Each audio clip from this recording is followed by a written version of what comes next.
I'm Barry Funkhauser, and from Las Vegas, Nevada, this is the Barry Funkhauser Show. Here's what's going on.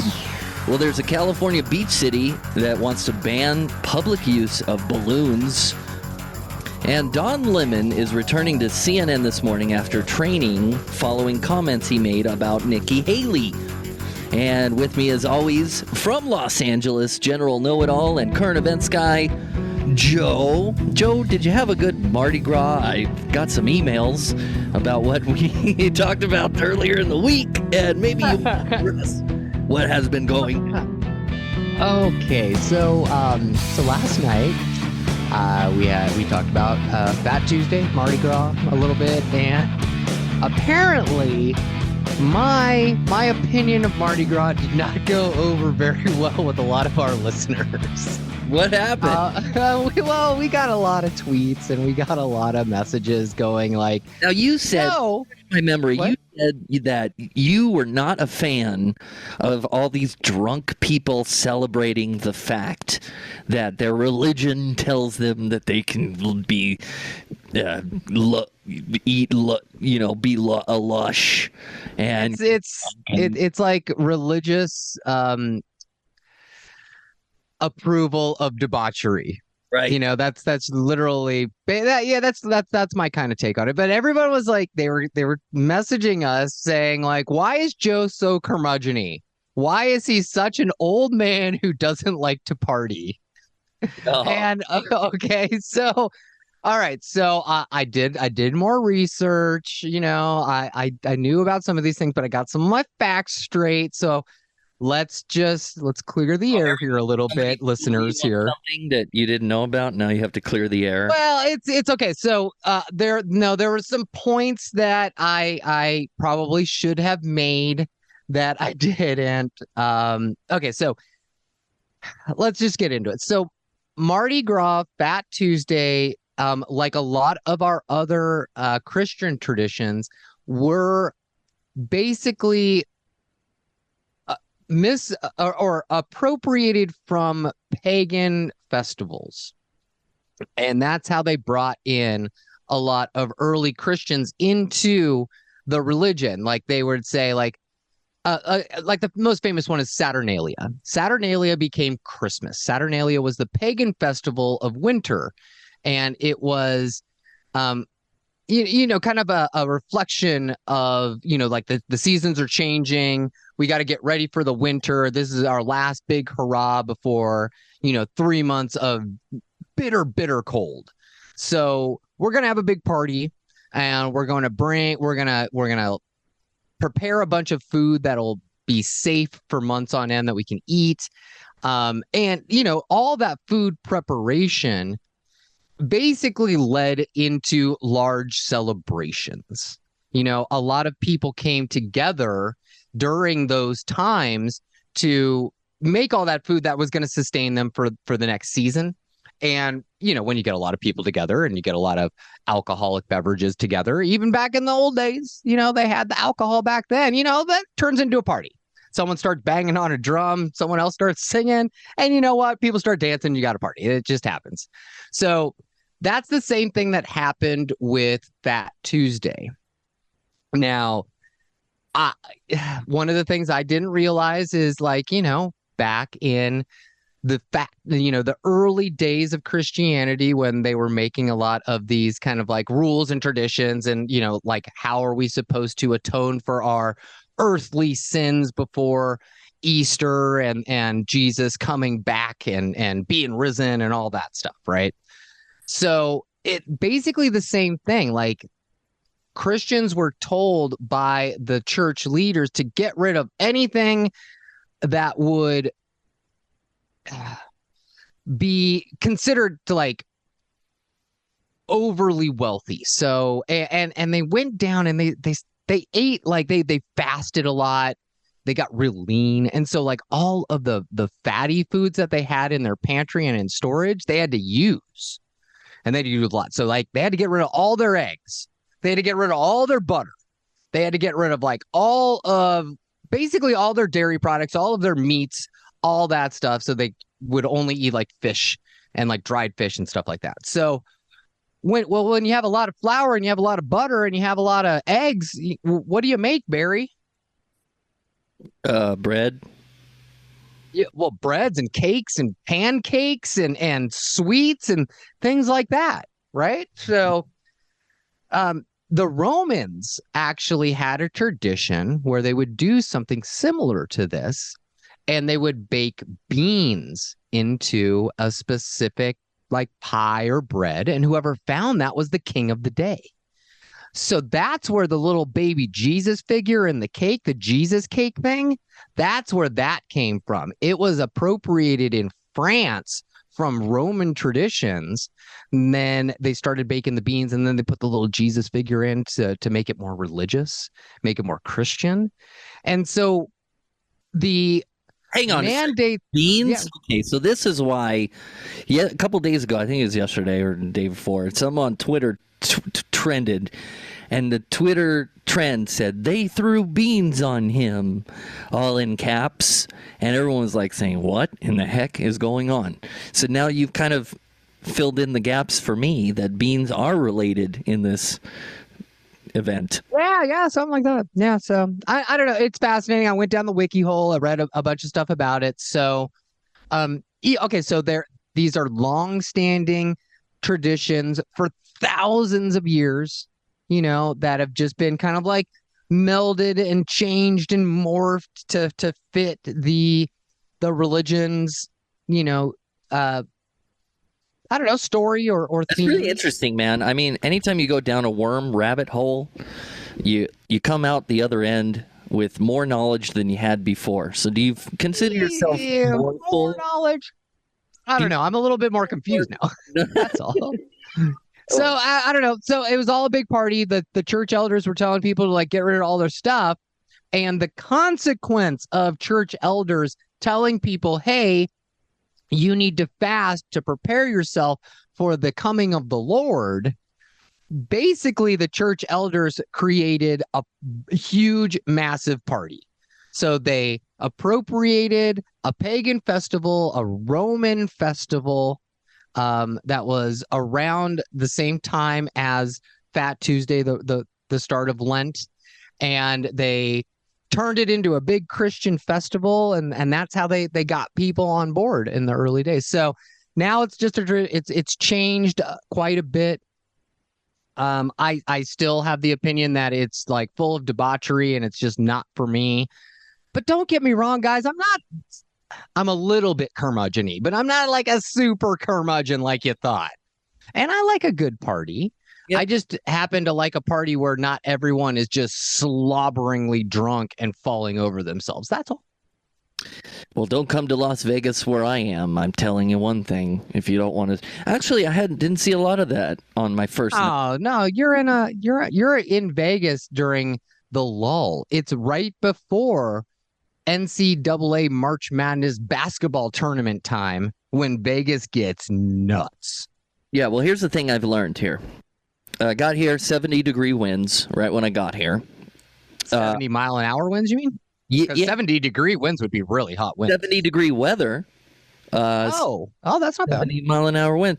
And then, that big snowstorm is coming in. You've felt it I think it started today for you, but it's headed here. And if I would have left Lake Arrowhead a day later, I'd have been stuck at State Line all night long, all night long. Is it already snowing out there? All night long, all night. Now, they close it at midnight because of high winds, and then the snow started coming in.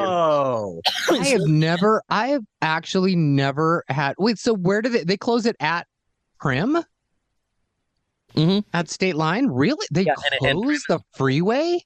And Primm is full, so there's trucks everywhere. They said the news guy said trucks are littered at Primm because they closed. The snow is coming in, and because it's the weather's dropping to like 40 degrees, we're barely kissing 50, and so they closed it, and they ended up opening it up. But man, I'm in Vegas where weather's happening. Drastic winter weather. So everybody's freaking out, and there's ice on the road, and I for one enjoy it though, because by the time it's all over, I'll be heading home. So I've missed all of the hard part. You know? So you lived in Vegas, and I know a lot of our listeners have been to Vegas and go to Vegas. You know, we're a lot of us are from Los Angeles. It's a pretty close destination. But have you ever been in Vegas when there's been like a real big rain? Well, there's one time it snowed when I lived here, and the power went out everywhere, and the street lights went out, and people really did. It was very Armageddon-like because nobody knew how to function. No, but I'm asking about the rain specifically for the flood canals that they have in Vegas. Oh yeah, dude, I could tell you a quick one here. So I had 5 roommates. It was called the Radio Ranch. We all rented a 5-bedroom house, and we were there for a couple of weeks, and it was to the east of the Luxor. If you're looking okay. south west, and it started raining, and I look out the back yard, and there's 2 feet of water in the backyard. It looked like an aquarium, and no water inside. I learned a lot about how they build houses here. They build them to sustain like 4 feet of water just suddenly happening and then disappearing in a matter of 8 minutes. A giant onpour of water, and then it was gone.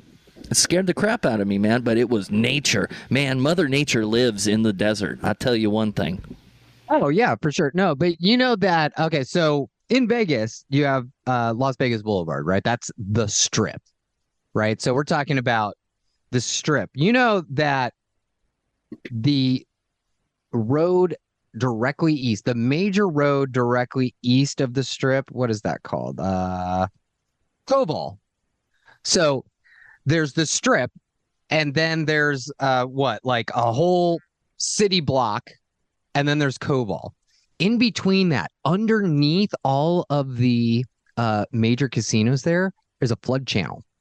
Oh wow. And it gets nuts. Like, so the bottom parking for a lot of those hotels is part of the flood channel. When we used to stay at IP, the flood channel would like run right through the parking lot. And there was this one year, oh God, I can't remember. It was early 2000s, 2005. It was 2005 when we had that really, really massive storm in the Southland. Anyway, yeah. It was that time. We were in Vegas for March Madness, first weekend. We used to go every year. Timmy likes to bet. So we got hit with rain, and it was like 2 inches in 6 hours. It was a lot of rain. And the entire flood channel was like, we saw cars being dragged away because people were told not to park in specific places because that's where the flood channel is, and they knew rain was coming. What'd they do? They parked there anyway. Well, their SUV just got like pushed 200 yards down into a wall because of the floodwaters. Yeah, it's crazy. Vegas is crazy when it gets out, but they are. If you have a chance to see any weather in Vegas, do it. You know, don't be afraid. Yeah. It's not that big of a deal. Usually it's 1,000 degrees here, so anytime it's not that, it's fun.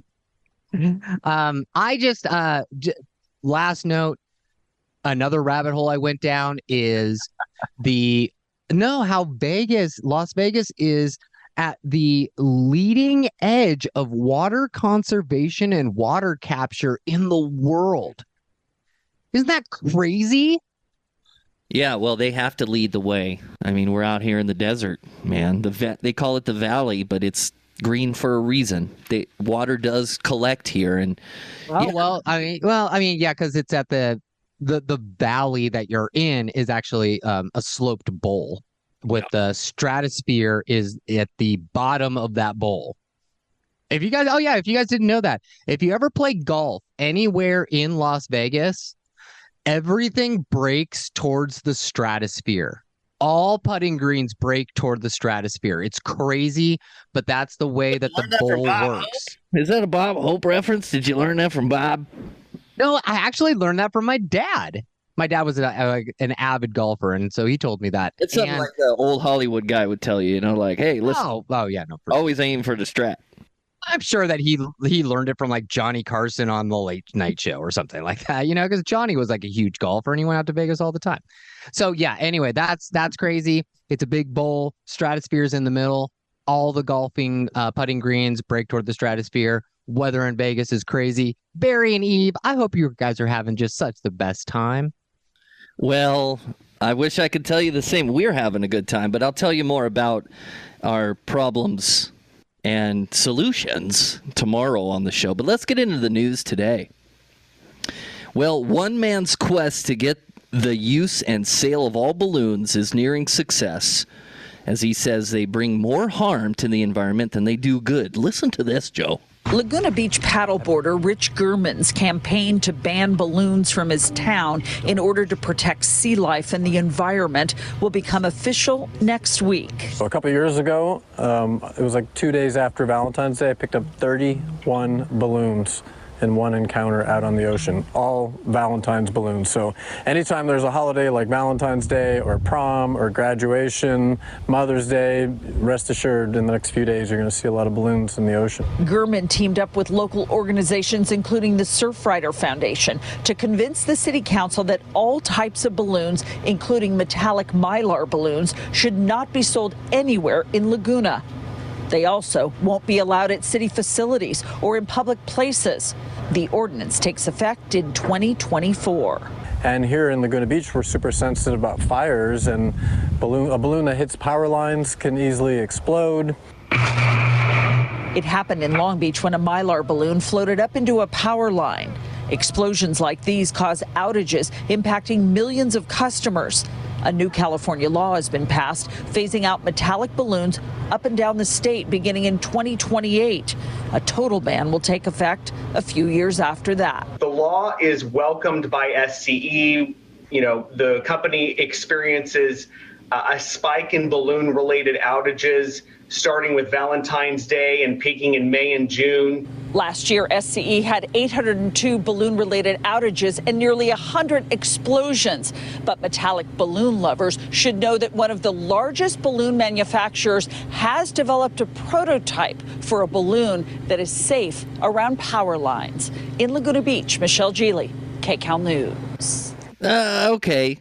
I mean, it sounds like a good deal. What do you think? Give me a balloon that's biodegradable, and then I'll care.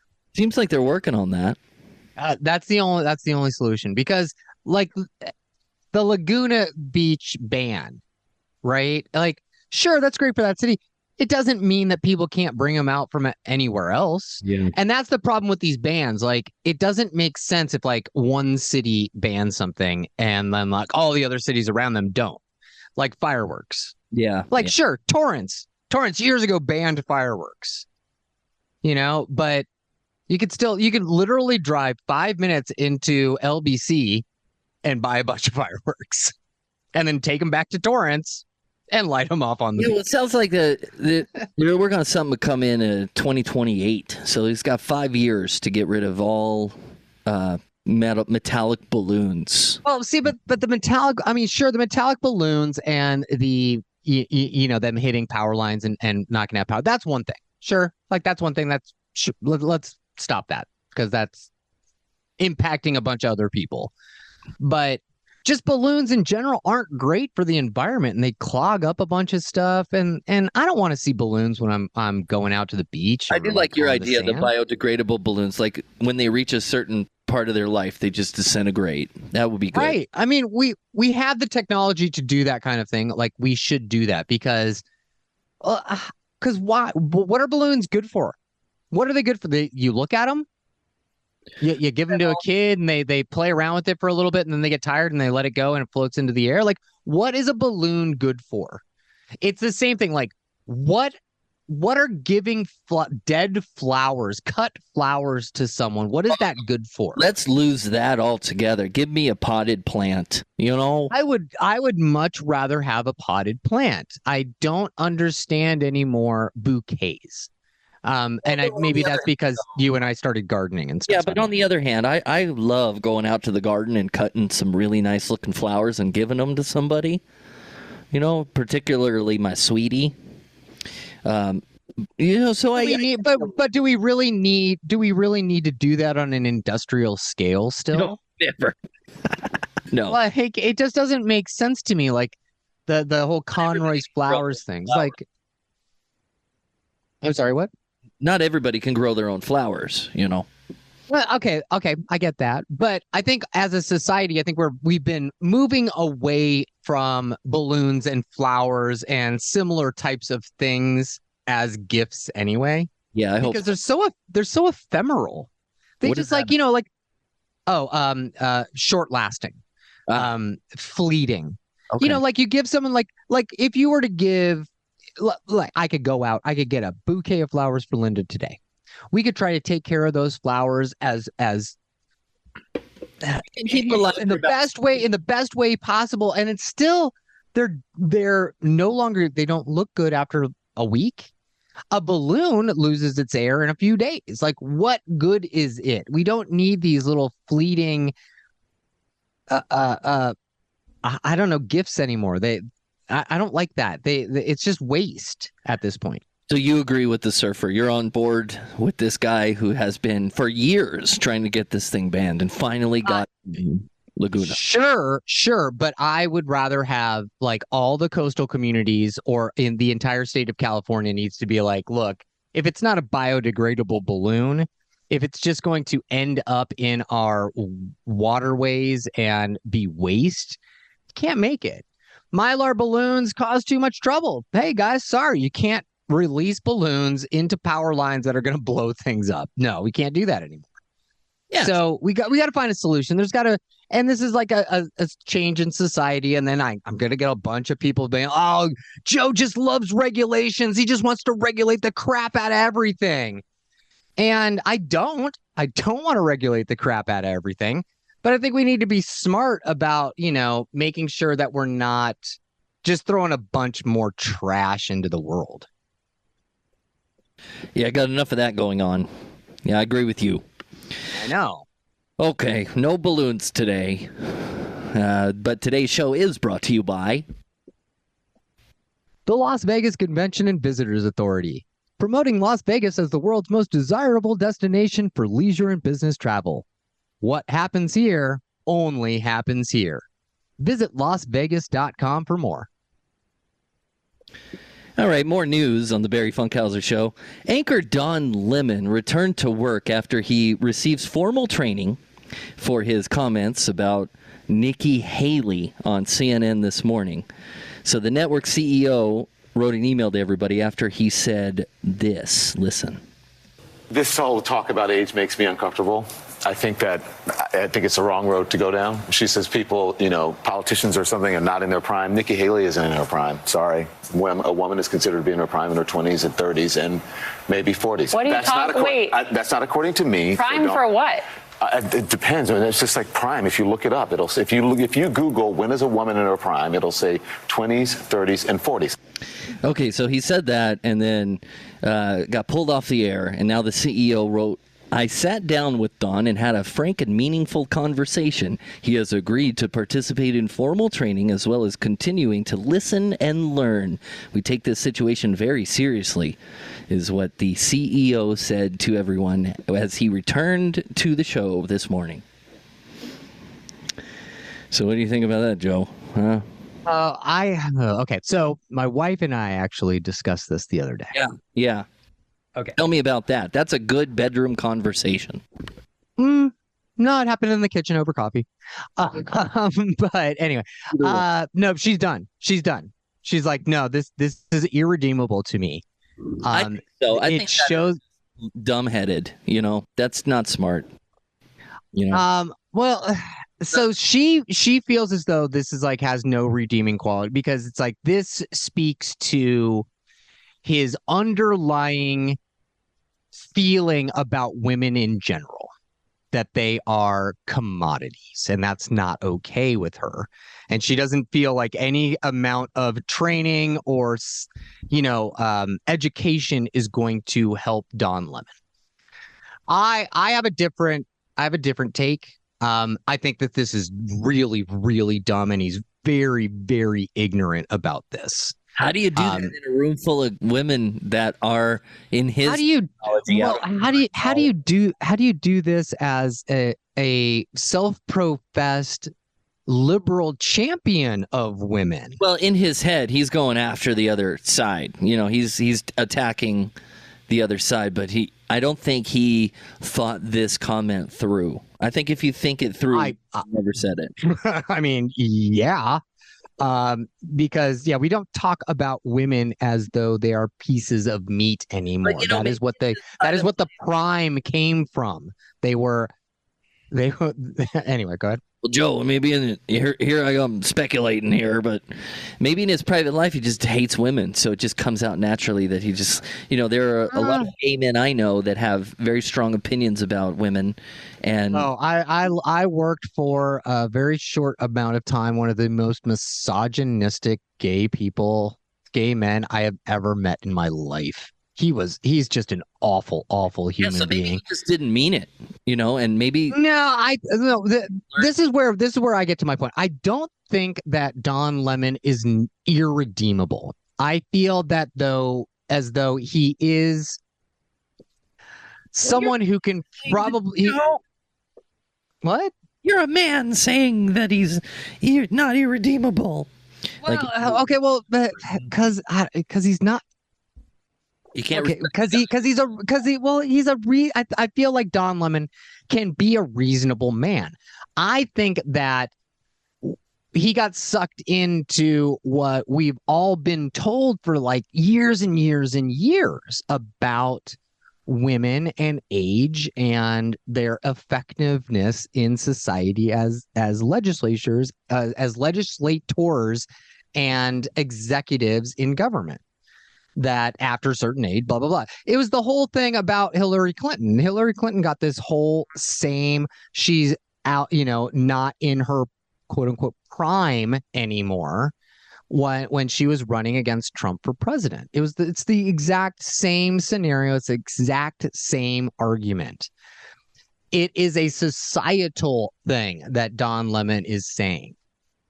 We have all been told for many years that once a woman is out of X age range, she is no longer a viable member of society for some reason.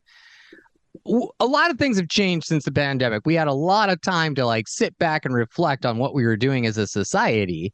And this is one of the things that came out. We can't do this to women anymore. It's that's not okay. It's not right. We usually then, are very kind to our older statesmen and older men in our society, but women get tossed aside because they're out of their prime. So dumb, very, very dumb. Don Lemon. Linda feels that as though he is never going to recover from this, especially on CNN, because CNN's morning show, one, wasn't doing all that great to begin with this new lineup, and two, it's very, very female heavy demographic for the CNN morning show. And they have been dropping people like crazy since this Don Lemon thing came out. Because women are like, nope, don't want to do it. Nope, done with it. So I don't know if he is going to recover. Another thing we'll watch for you there. I don't think so. I'm agreeing with you, Joe. I'm agree with that. What statement that you said there? I'm gonna totally agree. What's up with CNN lately? Well, it's only a matter. They had Cuomo, and now Don Lemon, who was like Cuomo's best friend at the station. Now he's in trouble. It's like what's up with your male anchors over there, CNN? You gotta clean house and then get some people in order here. Well, I think it's people that live in Atlanta. There's another issue that you got to deal with. I guess he lives in New York, though. Who knows, man? I don't know. I'm going to ignore it all and get my news from the Barry Funkhauser show. And what's wrong with Atlanta specifically? I don't know, man. I don't know. I mean, it's a very liberal place in a pretty conservative state, but you have to take a look. There's nothing wrong with Atlanta. I've never been there. I want to go there. I think I've been there. There's some cool stuff to see in Atlanta. I rode one of those little scooters all around town. It was a good time. Did you go to the Varsity? That's the only thing I want to do. No, I went to a Waffle House. Oh, I've been to a Waffle House. Yeah, what? They're only okay. Yeah. It's like their waffles aren't even all that great. So I don't know why everybody's all up in arms about Waffle House. Anyway. All right. Well, anyway, that's all. From Las Vegas, we'll be back tomorrow with an all-show. This is the Barry Funkhauser Show.